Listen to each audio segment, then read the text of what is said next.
Bon, déjà, l'émotion faisait que j'en avais marre entre guillemets, de le protéger sans le protéger, parce que je ne le protège pas parce que je veux, mais c'était plus la victime que je voulais protéger pour pas qu'elle soit exposée aussi.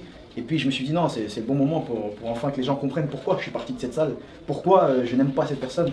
Il n'est pas sans savoir que j'ai fait partie de la Maison des Femmes, j'ai fait un spot de sensibilisation qui lutte contre les violences faites aux femmes, et je suis un fervent défenseur des gens, enfin des femmes on va dire, et je pense qu'on l'est tous ici, fervent défenseur des violences contre les femmes.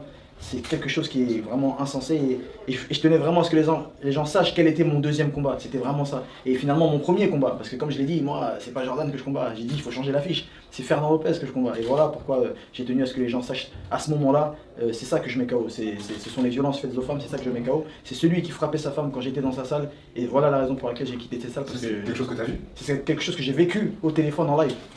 Et j'ai appelé la police, et la police est intervenue. Je sais que ça va faire beaucoup de bruit cette déclaration. C'est la vérité, ouais, on peut vérifier auprès de la